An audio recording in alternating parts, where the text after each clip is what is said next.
All right, well, good evening, everybody. Looks like it's 7 o'clock. I am recording the meeting tonight because I know that there was at least one of the district colonels that couldn't be with us tonight.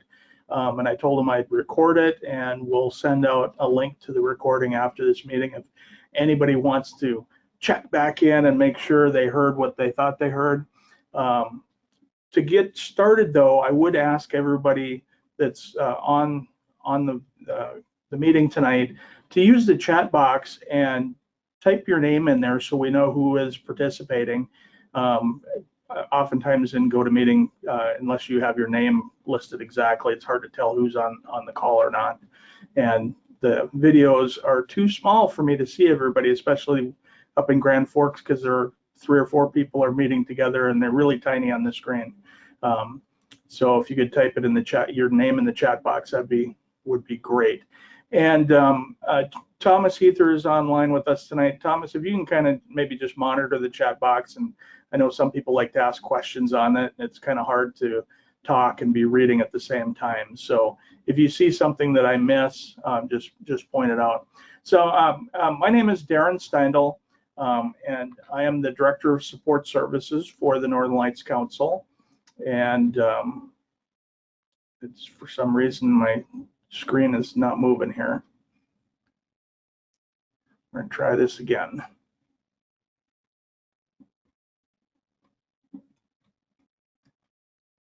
Okay, there we go. So I'm the Director of Support Services, but I'm going to be retiring in mid-August. So we're going to have some change here in leadership on the popcorn sale for this year. Dale Musgrave is our Director of Development. He's going to be kind of taking over for me, and then Thomas Heather, our Field Director, is going to be working with Dale as well. So between the two of them, they're going to be your main point of contact with most questions that you have. Administrative support, we've got Judy and Kathy in the Fargo office that are going to be kind of doing some of the behind the scenes stuff in the Camp Masters program, getting unit kernels set up, that kind of stuff. But if you have basically any questions about logistics or the products or anything related to the sale, talk to Dale or Thomas after the mid-August timeframe. Up until then, you certainly can contact me. And my information is also on the council website as well. So as we get started, I just wanted to thank all of our district popcorn kernels for volunteering your time to help us coordinate this year's sale. Some of you are returning, but we do have some new people, so we welcome you. And because we've got some newer people, as I go through the presentation tonight, if there is a question, you can certainly ask it verbally. I don't have people muted right now, although I do ask people to mute themselves so we don't hear background noise during the meeting, and you can just unmute yourself if you have to ask a question. But you can also type a question in the chat box as well. I'm going to pretty much cover everything that I would think that a district colonel would need to know, but I may miss some things, or maybe you need some clarification. So it's okay to ask questions. With that, we'll move on to what is the role of a district colonel. Now I'm sure if you asked 10 different people what they would consider the role of the colonel is, you'd probably get 10 different answers. But this is kind of what I'm thinking of what a district colonel really needs to do. And I kind of tried to summarize it in 4 bullet points. So first of all, you need to be a cheerleader. That voice that the unit leaders know and trust, that when you talk, that they know that you're not filling them full of BS, but you're giving them the straight answers. And you're going to encourage them to sign up for the sale and to do best practices and try and help them have the most successful sale possible. Not that we're trying to micromanage their sale, but that that you have experience doing popcorn sales or sales of other kind, and you can share some of those ideas that you've picked up along the way that will make their sale maybe go to the next level. That oftentimes they don't even realize that they can do better than what they're already doing. And when you look at the overall sales in our council, we have units that sell, $70,000, $80,000 worth of popcorn, and we have units that sell $2,000 worth of popcorn. And oftentimes they're similar size units, and I don't think there's any real difference on where you live, whether people like eating popcorn or not. It's just a matter of how they're getting out in front of the public. So number one, cheerleader, just encouraging people to do the sale and answering questions that they might have. Coach is, once they're signed up in the sale, it's important that the unit colonels understand and hear from you the importance of planning and budgeting and communicating. And those three things, I think, are the cornerstones of a really successful sale. Because if you don't have the planning, then people really don't know why they should be participating.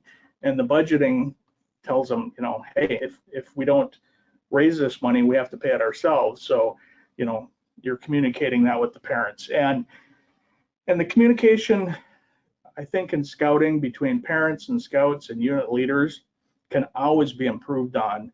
No matter how many emails you send out, how many printed pieces of paper you give them, people nowadays don't read as much. They don't comprehend as much, so they need to hear it over and over and over again before it kind of sinks in.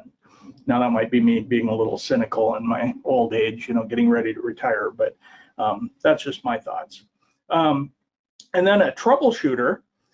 So no matter how perfectly we plan the popcorn sale, there's always going to be issues that are going to crop up. And we want the district colonel to be the main point of contact for those unit colonels so that they know, hey, I can contact this person and they're going to get me an answer.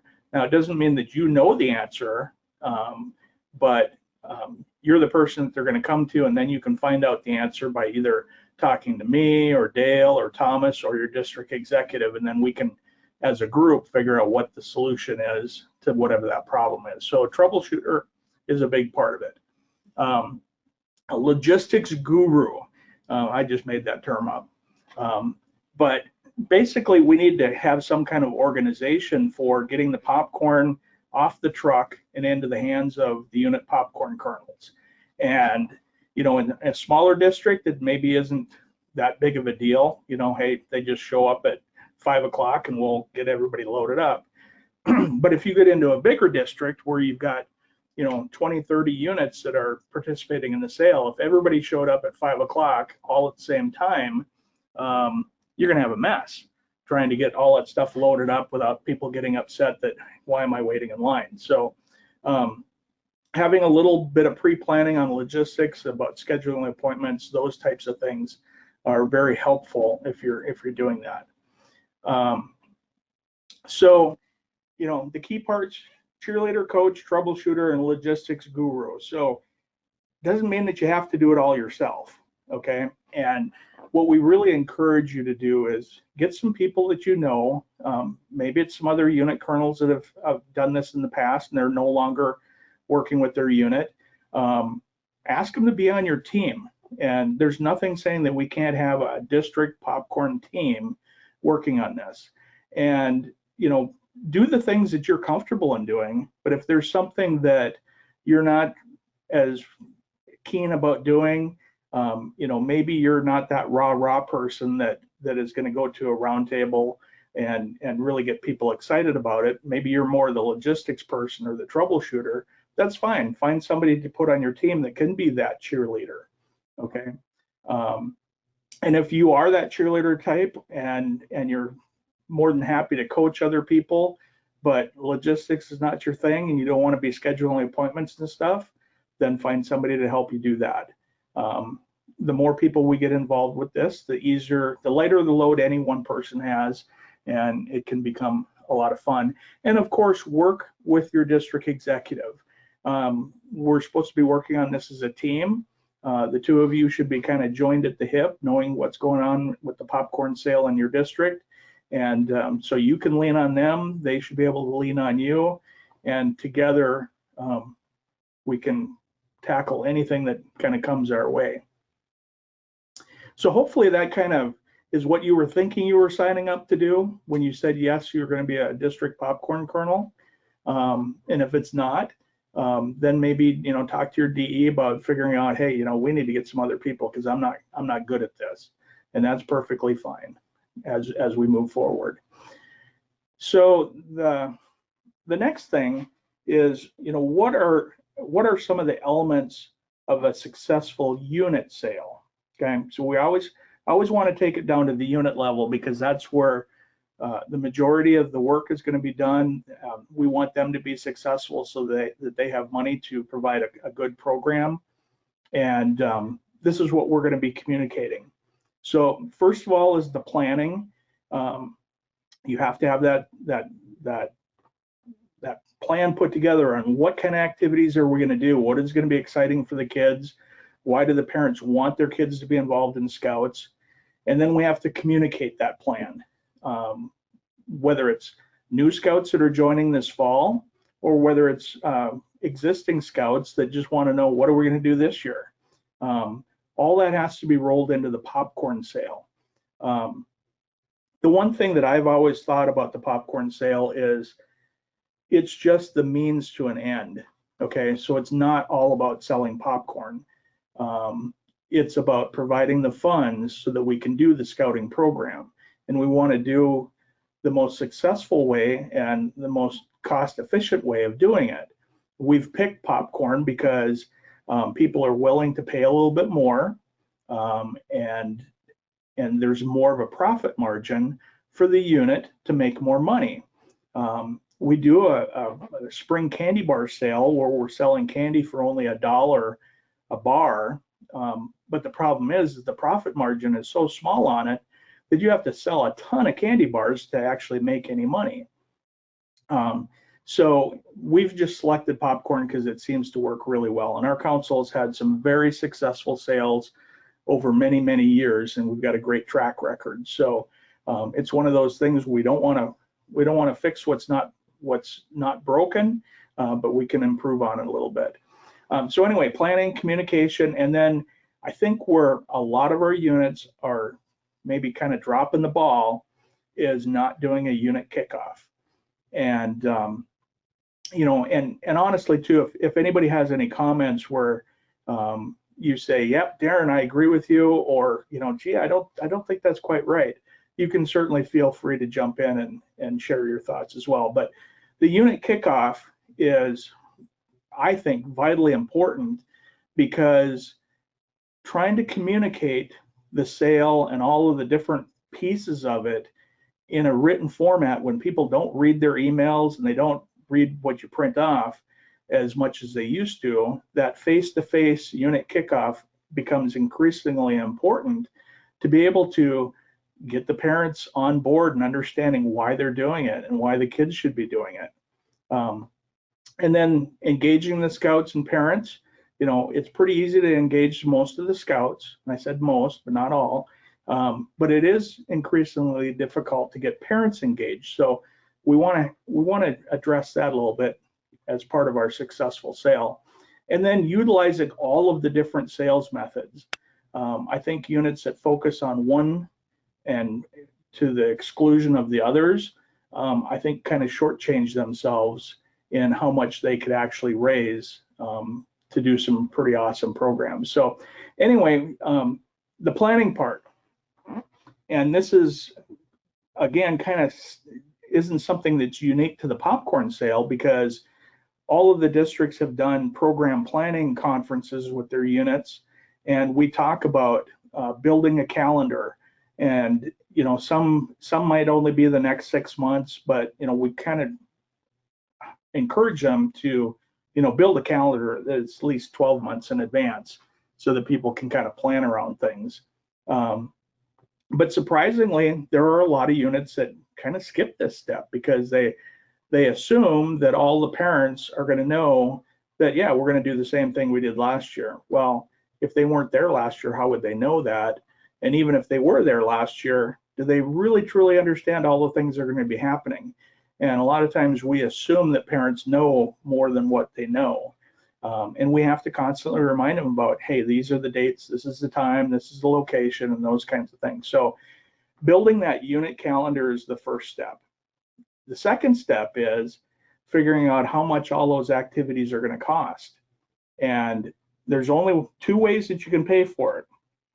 One is that the unit goes out and raises enough money to cover the costs, or you have to charge the families for it. Now, most of our units are kind of in between, where they raise some money, but they do have to charge the parents some money.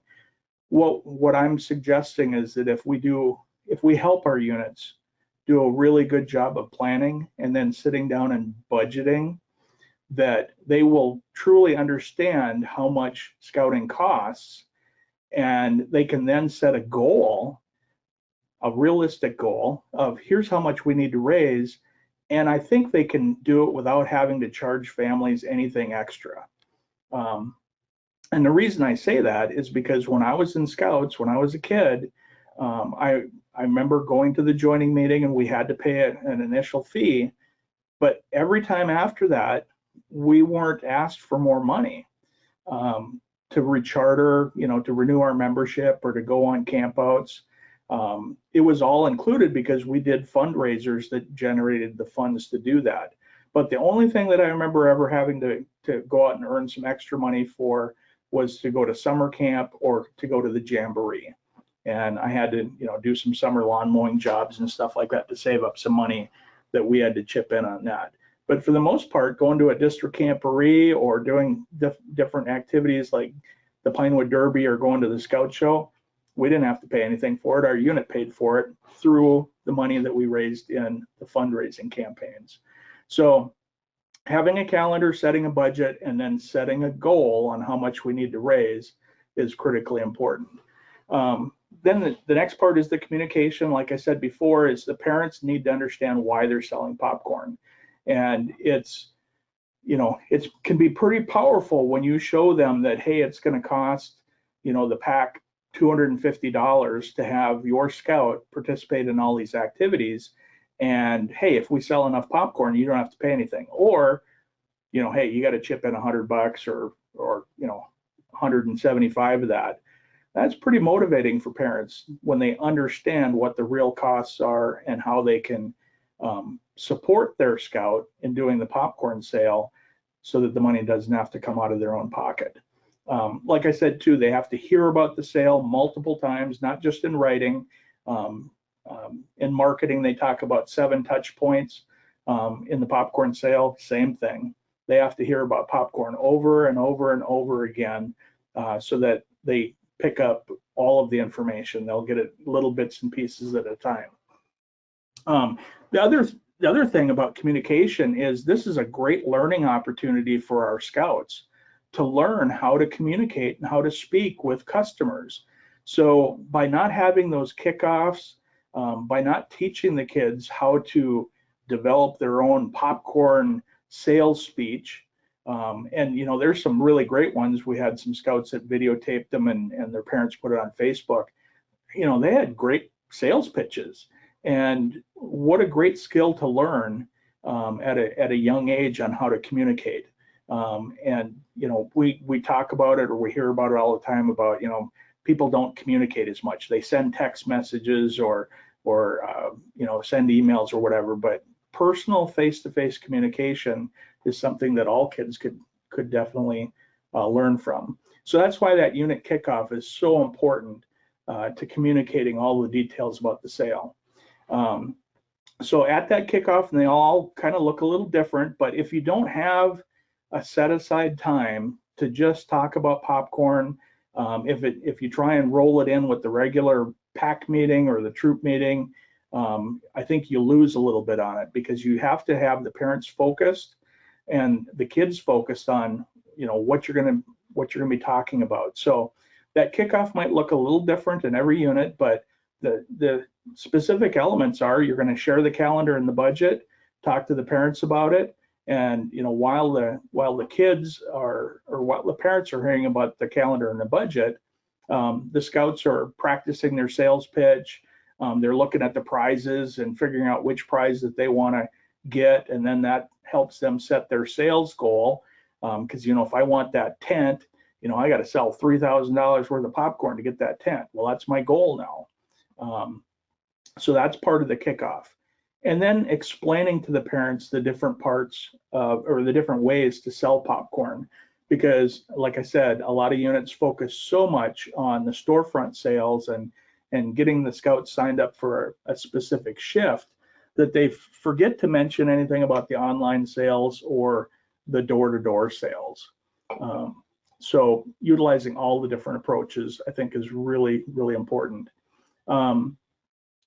So engaging the scouts and the parents, when it kind of comes back to the communication, but the parents have to know why the scouts are doing this and why it's important. And I remember my kids coming home from school with the cookie dough order forms, and I asked them, well, what's this for? And there was no explanation about where the money was going, why they needed the money. It wasn't really very motivating for me to help my child, sell this stuff, because I didn't know what the end result was. So we need to make sure that the parents know that so that we can get them engaged. Like I said before, the scouts are kind of motivated by prizes, so that's not as big of a deal. It's more, focusing on the parents and getting them to think of, how can I support my scout in the sale? So one of the activities during that kickoff that you could do, and we've had a worksheet on the website last year, and I'll put it back up again this year, is your circle of influence or your circle of contacts. Basically, all you're doing is having them sit down and brainstorm, people that they could possibly sell to.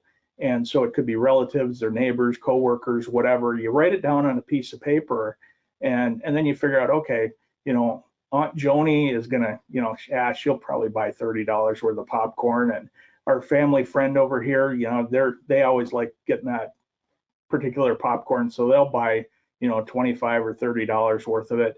You start adding those things up, and it's like, wow, just to the people I just thought of right now, I could sell, $800-900 worth of popcorn, and I haven't even went anywhere. I'm just thinking about it. Okay. So that's a good way to get them excited about, getting off to a quick start on their sale. So including that in there.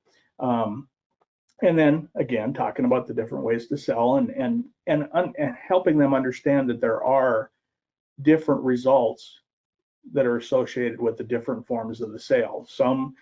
Some you can sell a lot more than you can at others, and it's important to know that. Okay, so those different parts of this or versions of how you sell popcorn is the door-to-door sales, storefront, and online. So the door-to-door sales has been proven over and over and over again that the scouts will sell a lot more popcorn per hour on door-to-door sales than they ever will on online or storefront sales. And I'm sure there are people out there who say, well, I beg to differ. We sold a lot of popcorn out in front of the grocery store. Yep, you do. But typically you're seeing the same people. If you had a storefront sale every Saturday for 4 weeks in a row, you're going to see a lot of the same people walking by. And the number one thing that we hear from people is, I would have bought popcorn, but a scout never asked me to buy any. They didn't come by my house or anything. We lose out on so many sales because we don't reach out to the customers. We wait for them to come to us. So the door-to-door sales, either you can, walk around with the sheet and take an order, and then the scouts deliver it later, or they can have a wagon sale where they have the popcorn up front, and when they knock on the door and somebody wants to buy something, it's like, hey, great, I've got it out in the wagon right now. Let me go grab it, and I can give it to you right now. If we had our scouts out knocking on even 5% of the households in our different communities, our sales would jump through the roof, because most of the time people, they just don't do it. Okay. Now last year we had some COVID was going on, the pandemic, and so there was a lot of that was curtailed because people wanted to avoid one-on-one contact. So last year we did use door hangers. I'm not sure how they went, but I'll be asking you about that in a little bit, about what your thoughts were on that.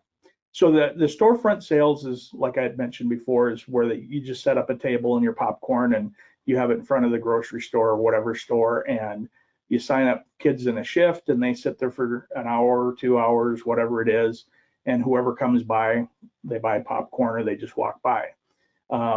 Now, when you're talking to unit leaders, you can share with them on ways to spruce up their storefront sale with signage, or how you can place the products. Michael Beck is one of the guys that does some webinars through Camp Masters. He did it last year, and I'm sure he'll do it again this year, where he talks about, don't hide the high price items and just have the low price items out there that are in visual sight, because people will buy what they see first. Okay, so have all your products on there, easy to see, and have the scouts be able to interact with their customers. Now, one of the things, the scouts have been in the news over the last few years, so we have had some instances of adults coming up and talking to kids about, I don't know why you're in scouts. Scouts is an evil organization.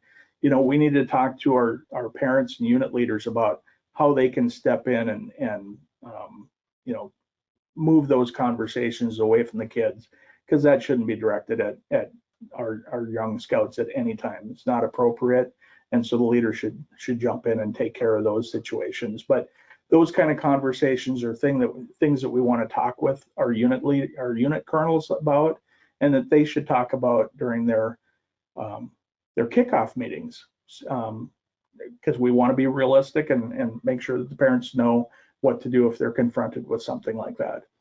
And then the online sales is kind of the third method, or fourth method, I guess, if you would, that doesn't have a ton of sales. We're not going to have anybody that's going to go out and sell thousands and thousands of dollars online. But there's relatives that live a long ways away that they may not see, that might order it online and have it delivered to their house.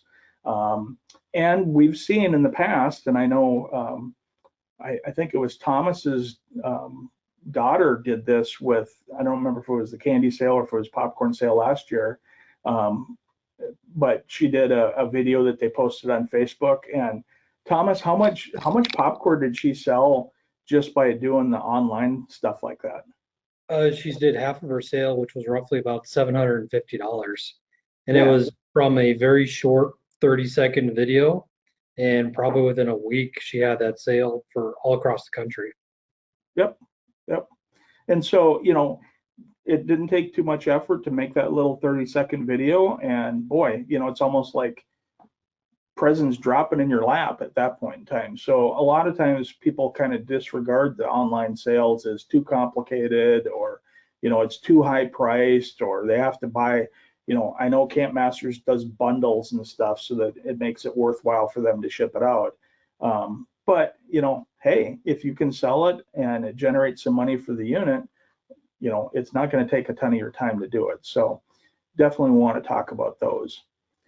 So I don't have a fancy poll to do like we do on the webinars, but in the chat box, if you would, put in your thoughts about, should we provide door hangers again for the popcorn sale this year?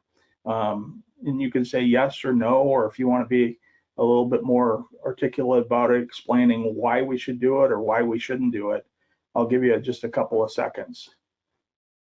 So I see we've got a no in there so far.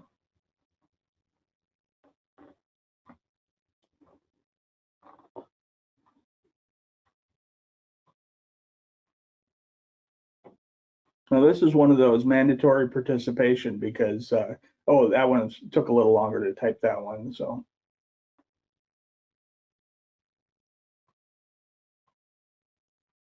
Okay, so maybe there was some confusion. Maybe some people weren't able to get them. The ones that did get them, it looks like wasn't sure whether they really got used that much or not.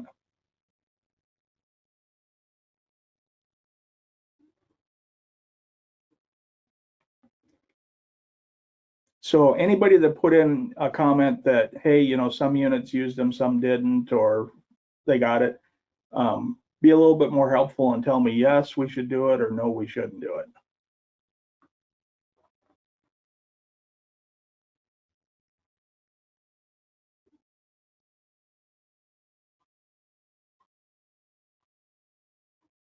Okay, so the group answer is no, and that's times 3, right? Or do you have a group of like 20 people? No, 3? Okay. All right. Well, I'll look back through the chat comments later to see if there's a consensus. Um, you know, yeah, Rob just put in here, you know, what about a template for printing their own? We certainly could do that. It was actually on the website last year, that they could just take them to any print shop and have them made. What we did is we had them printed ourselves and then distributed them, but units could do that on their own. So maybe that might be a compromise, is we make them available and they can print off what they think they would need to use. All right, so moving on, talking a little bit about the timeline. So, of course, you know, we're sitting here in early June and thinking, you know, why are we talking about popcorn? Because that's not until the fall. Well, there's a lot of stuff that happens, and it's going to start happening pretty quick that we have to get ready for. So, the first thing is we want to get our units signed up by the end of June so that we can work on putting together sales packets for them, getting the stuff that mainly the order forms for all the scouts, putting those together based on the size of their unit, so that we can have those available to hand out at the August key leader briefings, because that's the one chance where, you know, we'll have gatherings of people and we can easily distribute those. So it's really important to get as many people from your district to attend those key leader briefings in person so that they can get the packets. The district executives will thank you profusely if you get the majority units there, because if they just tune in on a webinar and don't physically come there, then we have to get the packets out to them somehow. And most of these packets are going to have, you know, 20, 30, 40 sales forms in it, and it's going to cost us a lot to throw them in the mail and mail it. It just doesn't make sense. But it also doesn't make sense, you know, having to drive, you know, an hour and a half to get a packet to somebody. So if we can get people to make the commitment of one meeting to get there and get the stuff, that would be great. Now, if your district is not in Bismarck or Fargo or Grand Forks, what I would encourage you to do is to have a local watch party that you invite them to, and that you can broadcast the webinar, but still have the people there in person so that you can distribute the packets to them. So they could be in Alexandria or Thief River Falls or wherever, you know, wherever you're at, that'll cut down on that distribution of the packets. Okay. So the other thing that happens in August is the initial order is submitted on August 18th by 1 o'clock. And that is for the initial, we used to call it show and sell, but I hate that terminology because it doesn't mean that you can only use it for the storefront sales. You can use it for the wagon sales as well. So we call it the initial order, and then that popcorn will be available for the units to pick up September 9th and 10th. Okay. Now, part of our incentive program, which I'll talk about a little bit later, is they can get extra commission by turning in a calendar and a budget, and those will be due on September 3rd. If we left it open-ended, you know, people would drag their feet, and we'd be getting calendars coming in, you know, 6 months after the sale was done. So for us to be able to account for the commissions and get those recorded on their invoices correctly, we've set a deadline of September 3rd to have them in. Okay, and I'm having them turn those into the district executives this year. Okay, so that it's a little bit easier for them to get them to that person, and then the district executives will report that to Dale or Thomas so that they can update the commissions. So in last year we had them all sent to me, and this year we're going to do it a little bit different, having it sent to the district executives. Okay, so Then the initial popcorn comes in on September 9th and 10th. That's when you'd set up the appointments, get it out to the unit leaders. The reason that we have a second order is because the chocolate items can't be delivered until October. And I reconfirmed this with Camp Masters again yesterday, and it's not so much about the melting of the chocolate, although that's a big concern. It's more with their production schedule and the vendors that they get the chocolate from, that they are only set up to do, they make certain kinds of popcorn at certain times of the year, and the chocolate is one of those things that they can't get out until October. So that's why we've added the second order. Now, the advantage of a second order is people don't have to be as worried about, did I order enough in the initial order to cover what I'm going to sell? Okay, so if the sale is going really good and they're thinking, oh, we're going to sell out pretty quick, well, now they've got a second opportunity to get some more popcorn earlier than November. Okay, so it's kind of a mid-season order. If they don't need any, they don't have to order anything. Okay. But usually around the time of the first part of October to the middle part of October, the sale is kind of starting to slow down a little bit. You know, the kids are out excited when it first starts, and they hit it hard for a week or two, and then it's like, we get into the doldrums. So we've added this mystery house program that we're going to be doing in October. And what that is basically you're going to tell the scouts that somewhere in our district, a house has a special prize, and all you have to do is knock on the door and you're going to get this prize. Okay. And what it's going to be is going to be a certificate for a gift card. Okay. And so in your area, you're going to find somebody that will be that mystery house. And what I've talked to the district executives about is they're all members of you know, Rotary or Kiwanis or something like that. So maybe getting one of the Rotarians or the Kiwanis members to be that mystery house would be a good way to engage them in scouting as well. So anyway, we'll have a certificate that they'll have, and when that scout knocks on the door, whoever the first one is, they're going to say, hey, congratulations, you found the mystery house. Here's a certificate that you can redeem at one of the scout offices for your gift card. That way we don't have to worry about losing a gift card and getting it misplaced. We can give it directly to the scout. So hopefully that kind of gets kids excited to go out and knock on doors again during that doldrum time where they might not be focused on the sale. Towards the end of the sale, you know, when they still have some popcorn to sell to hit their goal, they get re-energized again, but it's that middle time that we're trying to kind of prop it up a little bit.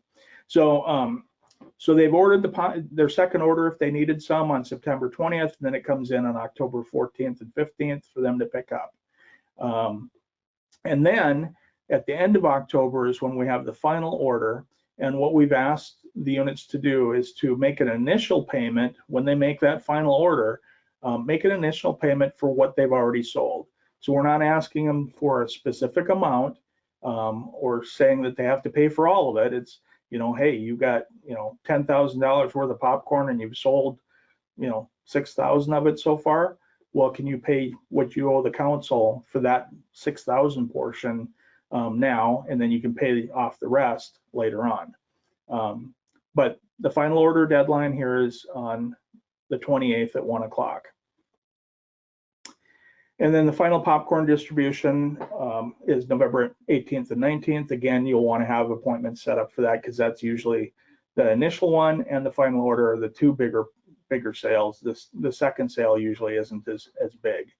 And then the final deadline is December 9th, when we ask them to have all of their payments in and to get all of their prizes ordered by the 9th.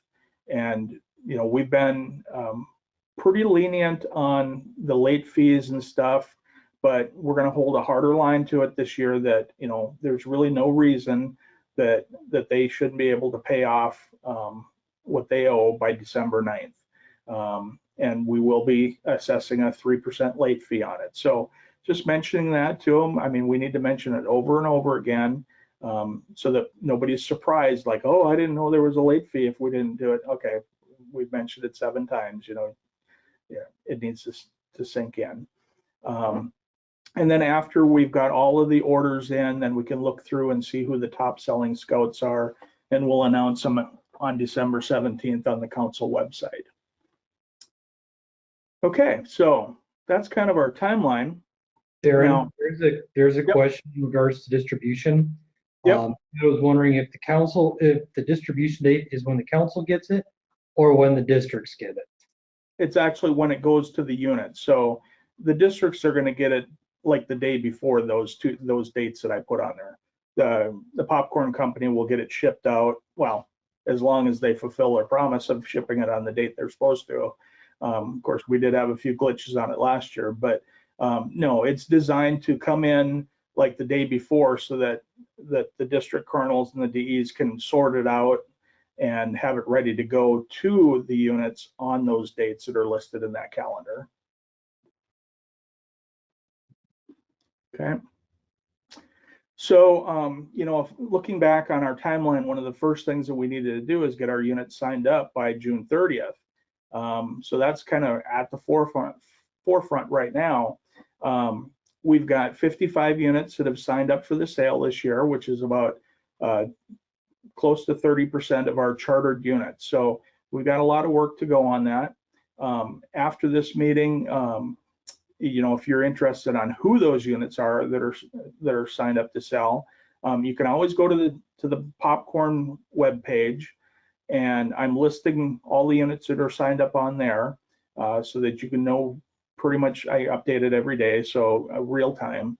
And then the DEs also have access to a list of all the units in the district and who is signed up and who hasn't signed up yet.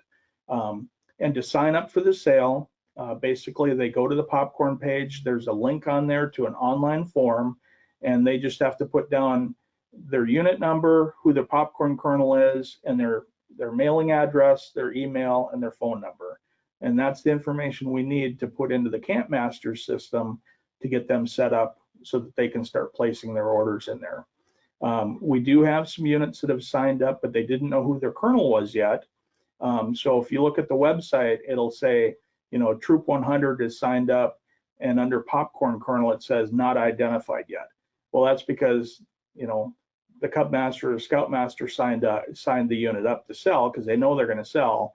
They just don't know who their popcorn kernel is yet. So until that not yet determined changes to somebody's name, that means they don't have a kernel, and we can't put them into the popcorn system at that time yet. So you can watch that website, like I said, daily. I pretty much update it daily. So we've got a ways to go, but some of the districts are already halfway, have half their units signed up. So kudos to those, and the other districts, hopefully we can get caught up. Got a lot of them signed up in the last couple of days, so that's really good. We jumped from the high 30s up to mid 50s here just in a day or two. As far as our distribution locations, and the check marks on here under initial order or second order or final order, actually you can use all of these for all three if you want to, but the popcorn, when it comes from Camp Masters, will be shipped to the locations where the X's are at. So it'll be shipped to Fergus Home and Hardware or whatever the other ones is. For the second order, because it's a much smaller order, they only ship it to Bismarck and Fargo, and then we split it up and get it out to the districts. So on that one, if you remember back looking at the timeline, there was a little bit more time in there between when the units order it and when they receive it, and that's to allow us enough time to get it into Bismarck and Fargo, then break it down and get it out to the individual districts. So, if you've only got one unit that's placing an order during that second order time period, you may not need to go to, the Dickinson Press. You could just deliver it to them. But if you've got multiple units, then you can use your distribution locations as the central hub to do that. So the ones that are in green are the ones that are confirmed right now, and the ones that have that are in red or not green, we still need some confirmation on those. So it is really important. You've got the dates to check with those locations to make sure it'll work out for them. Most of the time, we don't have a problem. They're very willing to do it from year to year. But on occasion, we've picked a date that maybe it's really busy and they can handle it, and we want to have enough time to be able to find another location if we need to, instead of trying to scramble at the last minute. And I'm going to send these slides to you after this meeting too, so you'll have all this information as well. Okay, so let's actually talk about popcorn itself, and that's the product lineup. Really no change on that at all from last year. It's all the same products. The 2 chocolate items on there are, I pointed out, are only available during the second and the final orders only. I did point out that, hey, we've got 8 of our items are $20 or less. So, people would say, oh, it's expensive. Well, is $15 popcorn expensive? Well, yes, it is. You can go into any store and buy, popcorn for much less than that. But they're really not buying popcorn. They're supporting scouting. So we got to talk with the parents and our leaders about that an awful lot. The base commission is 27% of these retail prices. So you can do the math on those. Now there's a way that the units can get extra commissions to build on that 27%. And if they participate in the key leader briefing, they can get an extra 2%. If they get the calendar and budget turned in, that's another 2%. And if they have an increase in their sales, they can get another 2%. So first of all, about the key leader briefing, there was some confusion about it. People got it stuck in their mind that all they had to do is have 2 people there for this to count. And that's not the case. We want the decision makers there of the unit. So that means we want the popcorn kernel and either the committee chair or the cub master or the scout master to be participating. And to make it even more clear, the committee chair, cub master, or scout master have to be registered in those positions within that unit for it to count.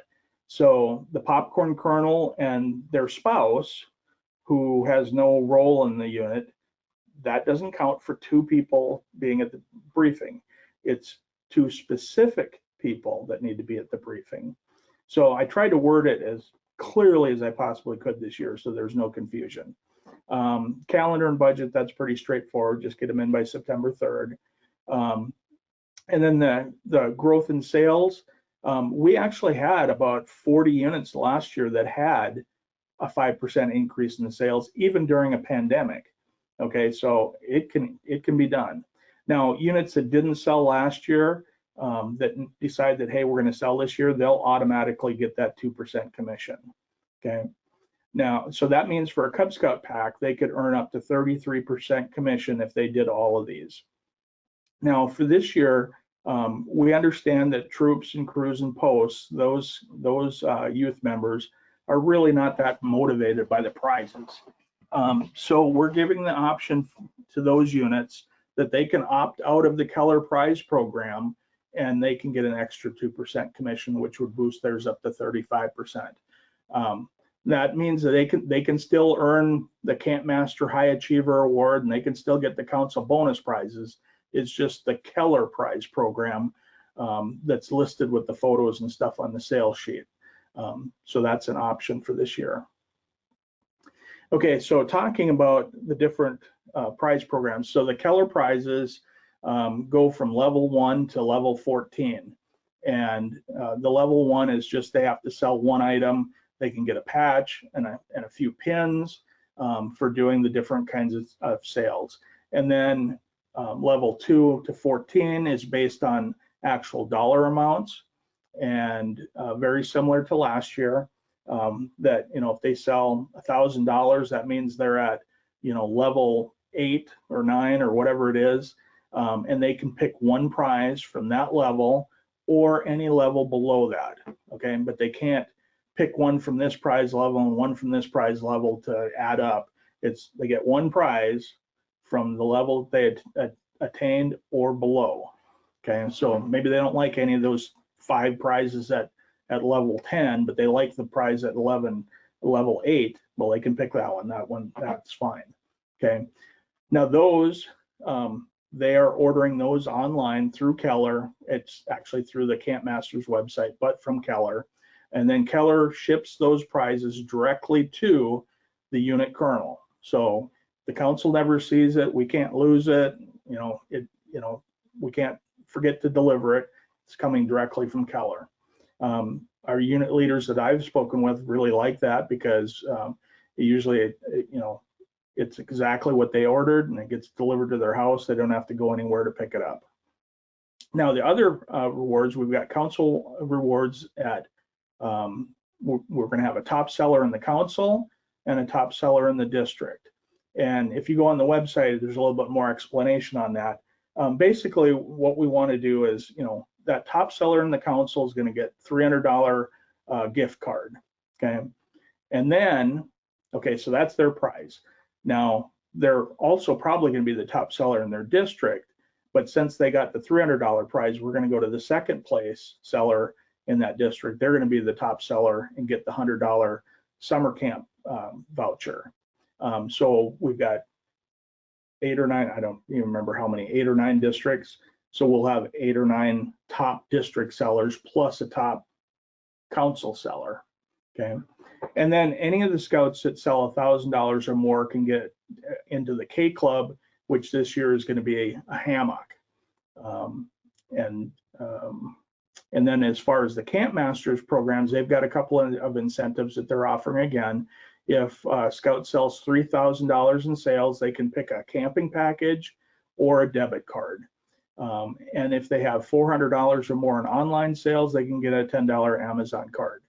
And they are going to continue the scholarship replacement program, and that's only for those scouts that have previously qualified in the Trails End scholarship program. So if a scout, 2 years ago had qualified for the scholarship, they can continue to get a portion of their sales from Camp Masters if they choose that route. Now, they can only choose the replacement program or the high achievers, which is the camping package.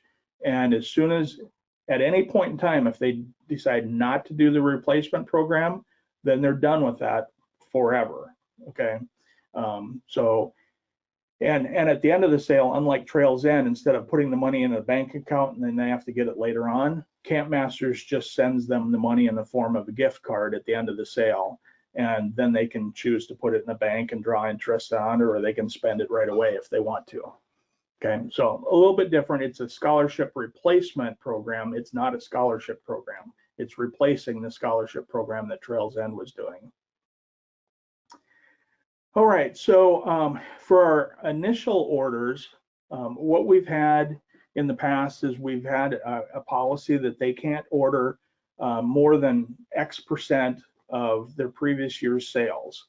Okay, so right now I've got 75% on it. I'm going to be asking you another poll question here in a few minutes on whether you think that's too high or too low, so you can kind of think about it. But the reason that we do that is that we don't want them to get stuck with popcorn and be over enthusiastic and, oh yeah, let's order all this so we don't have to place another order later on. And then they get stuck and it's like, oh, if we don't sell this, we're going to actually lose money on the popcorn sale. There's no returns. Even though they know that, we've got units that still want to order more. And what we're basically saying is, no, we're not going to let you do that. You've got the second and the final order to order additional popcorn if you need it to fill. Now, where it gets a little complicated is last year was a pandemic. Okay, and maybe their sale didn't go quite as well in the pandemic. So are we going to base it on 2020 sales, or are we going to base it on what they sold 2 years ago? Well, we're gonna put out a percentage that this is the maximum they can do, but is there going to be some leeway on it? And the answer is yes. But that's going to be some special circumstances, and the next slide kind of explains what I'm talking about. Is here's an example of this pack sold $2,000 last year. they had 10 scouts in their pack. Okay. 2 years ago, they sold $5,000, but they had 20 scouts back then. Okay, so we give them 75% of the 2,000 or 75% of the 5,000. Well, right now they only have 8 scouts. Okay, they haven't really recuperated from the pandemic yet. So no, we're gonna base it on the 2020 sale when they had 10 scouts, and we're gonna allow them to do 75% of that. Now, on the flip side, if it's Pack B and they had 25 scouts last year and they had 28 scouts the year before, and they sold more the year, in the non-pandemic year, and right now they're at 24 scouts, so they weren't really impacted that much by the pandemic, then yeah, we might allow them to order based on their 2019 sales instead. Okay, so that's a discussion that you can have with the district executive, with myself, with Dale Thomas, on individual deviations from that standard percentage. And it's really going to be based on how many scouts they have participating, and not just on a wish or a hope that it's going to go better, therefore we need to order more popcorn. Because again, it's not about the council, we're trying to protect the units from not over ordering popcorn. Okay, so here's the poll question. Should we allow units to order more or less than 75% of their 2020 sale? And if you say less, what percentage do you think it should be? 70%, 65%? If you think it should be more, yeah, I'm going to be pretty hard pressed to do more than 75, but if you really strongly feel about it, then give me some kind of a percentage. So Brenda thinks that we should stick with 75%. Okay, Tomahawk, same thing. 75 from Jeff. Okay. All right. All right, well, Chad, I'm glad that I explained it clearly, because sometimes I don't do that very well. Okay, so in addition to that, I'll have a calculation form that's going to be on the website where they basically put in their sales that they're going to base it on, and they put in their percentage that will max out at 75%. Now they can do 70% if they want to, or anything less than that. And it calculates out, actually, let me see if I can pull it up real quick here.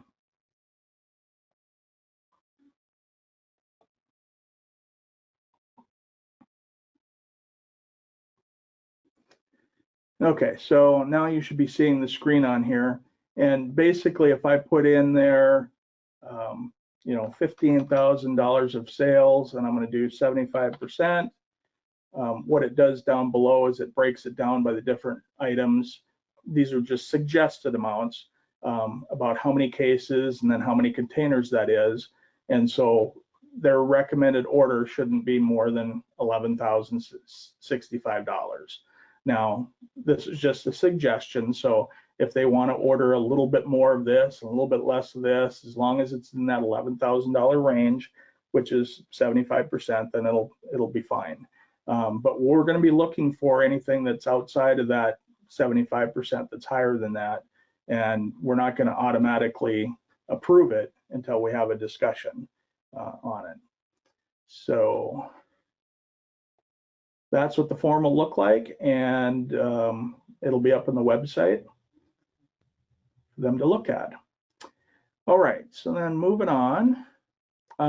So this year we're trying to limit the amount of paper that we go through.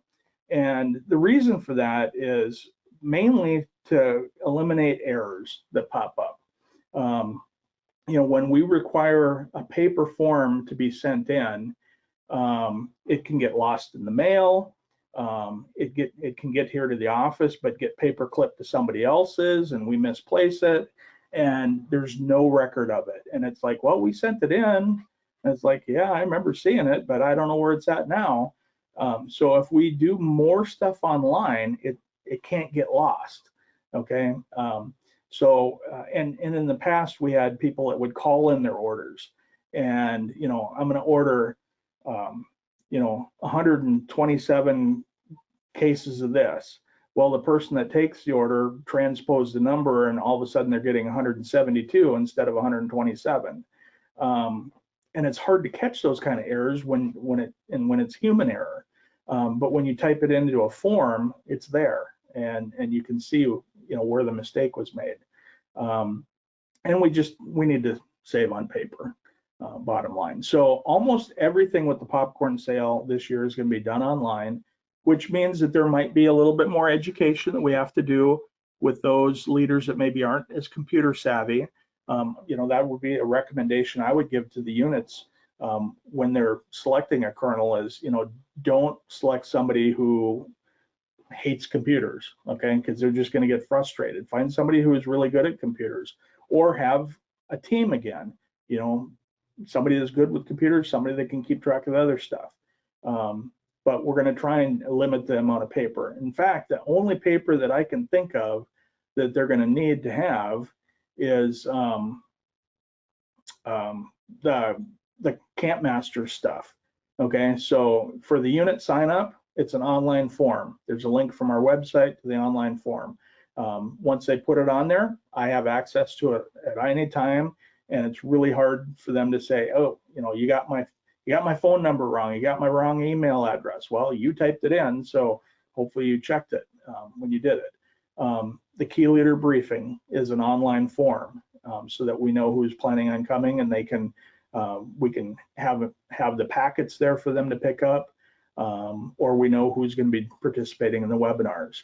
The popcorn orders are going to be put in through Camp Masters along with the Keller prizes, and they're all in the same website, so they don't have to go to another website to do it. There's just a link within the Camp Masters popcorn system to enter Keller prizes. And then the Council K Club prizes for the hammock, that's also going to be an online order form.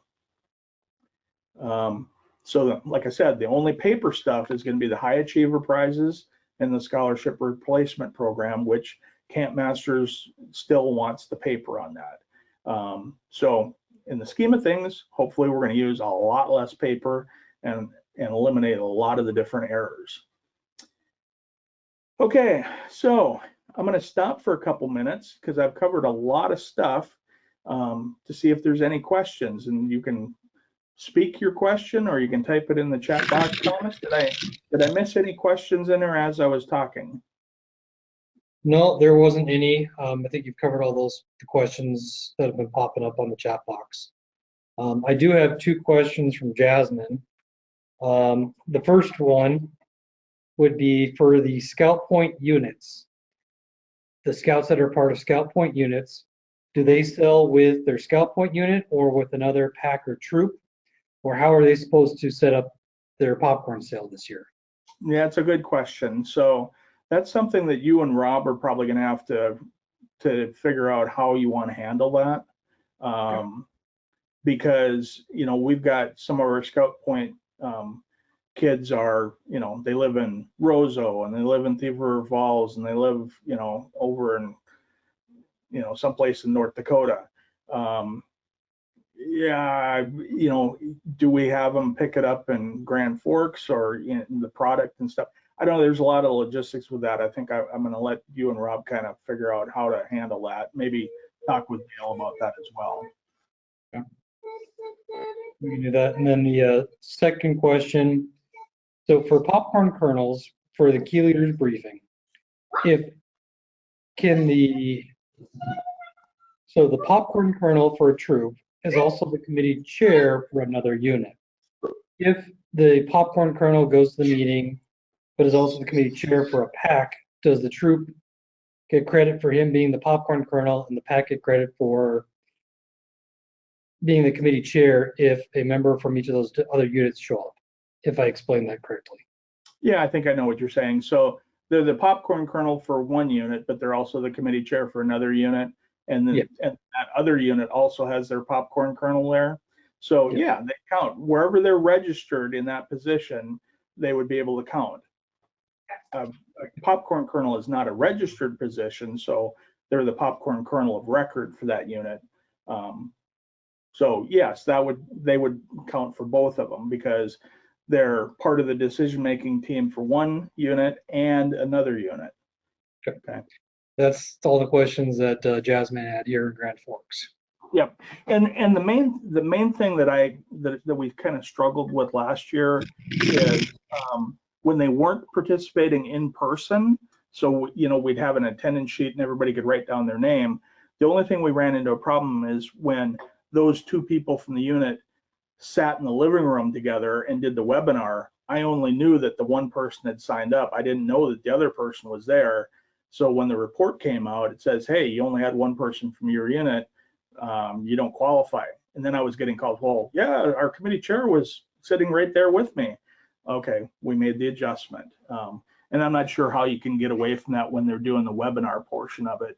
And that's why I really encourage most people, if they can get to the in-person key leader briefing, that they do that and really rely on the webinars only for the outlying areas where they're not close.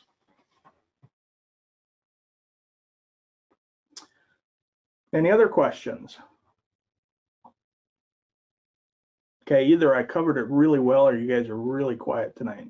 So only 2 more slides left, so I'll move on and I'll answer questions at the end if we have some. So expect from me by email tomorrow sometime.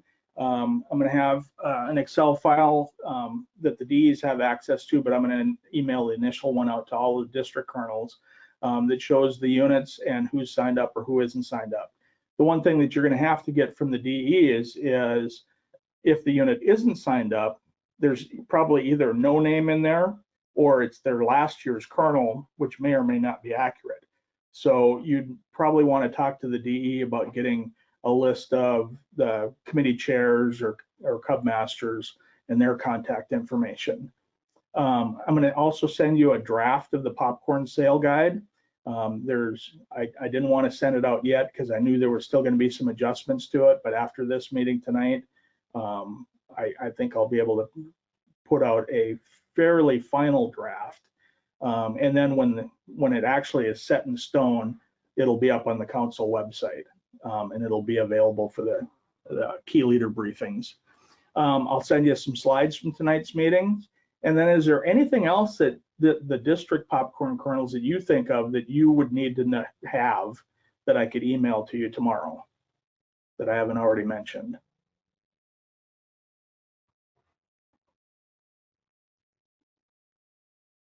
Okay, so final slide. So what needs to be done now?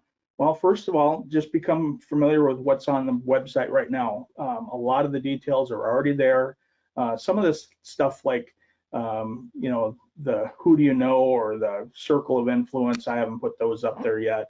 And the initial order worksheet, I don't have it up there yet either, but it'll be up there fairly soon. But most of the other stuff that I've talked about tonight is already on the website, so just become familiar with that. Anything that we change and communicate, I'll be sending it out either by email or I'll be posting it on the website so that you know that you're getting accurate information. So that, so get familiar with that. Second, let's start talking to units about getting a kernel and signing up for the sale. And again, you direct them to the popcorn page. That's where the link is at. Start talking about the key leader briefing dates and encouraging them to be there in person so that we don't have to deliver packets all over the place. And then work with your DEs on confirming the distribution locations. And something that you might want to consider talking to your DE about. I know we've got roundtables or, right now they're kind of on hiatus for the summer a little bit. I guess although we're going to have a recorded one in July. But consider having something for your unit kernels that they can come together where you can model what a unit kickoff would look like and offer them some help sessions on building that calendar and building that budget. We've got budget templates that are on the council website on the program planning page that they may not be aware that they're even there. And I think having some in-person help sessions like that might be effective. So, you talk it out, see if it'd be something that you'd be interested in doing, or if you think it'd be worthwhile in your district to do.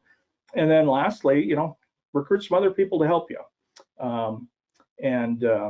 That's kind of in a nutshell all about popcorn. And just want to finally thank everybody for participating tonight. Again, this recording, I'll include that link in there to the recording tonight, although I'm sure you're not going to want to listen to it again after you did it one time, but you'll have the slides, and if you do want to listen to it, it'll be available for you.